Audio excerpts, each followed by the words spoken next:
perhaps one of the good things about Me Too is that any person who has been impacted by experiences of boundary crossing behavior, sexual abuse, sexual violence, has more space now to connect to that experience if that is in the way of expressing themselves, being in contact with their sexuality, how that kind of impacts relations with other people. So I think this training offers an opportunity to you as a practitioner see how you want to work with that, how that relates to you yourself, how you could meet your client in this, and how you can support your client in finding a way to relate to their past experiences differently.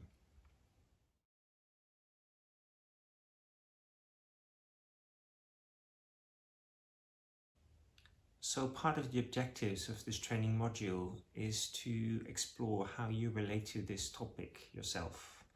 and then to generate an understanding of what the impact can be on a person who's had sexual abuse, sexual violence experiences, and to provide you with a roadmap to guide your client through this topic,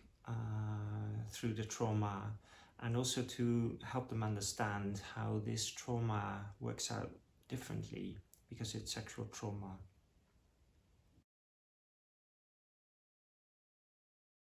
As psychosynthesis is an experience-based learning system,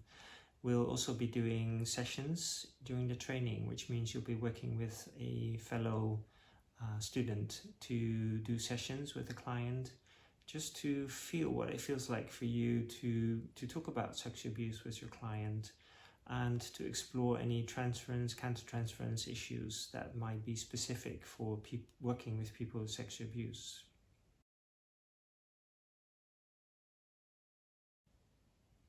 So what is specific psychosynthesis in working with sexual abuse and violence? Obviously, we'll be working with the body, feelings and minds of a person, and also for your client to see how that impacted their body, feeling, mind complex. Particularly the impact on body, we'll be using trauma theory in general, which is helpful to understand how the body remembers, how the body responds in situations that might trigger old memories, old experiences, as well as a source of information, as an entrance point to do the work, and to help your client generate an understanding and also a way to work with that themselves. I would say is to look at the process of identification. Some people might get over-identified with their victim position, others are more on the side of survivors, and this could be very strongly in terms of almost becoming a perpetrator to themselves, in really having a very hard defense and a very strong survivor's personality, as well as that we'll be looking at how people can get lost in their own identity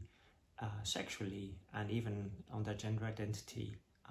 If your experiences with your own body hasn't been so positive, that might have an impact on how you look at your body and how you relate to your body, also in a sexual way, but also more in a generic way.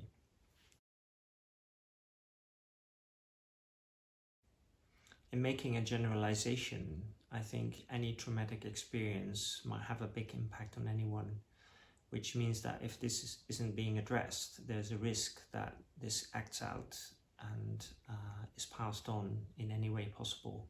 which means that if we are willing to step into this work with our clients, we also make a contribution to the bigger whole of trying to stop passing on of past experiences to other people or to people themselves coming from this experience.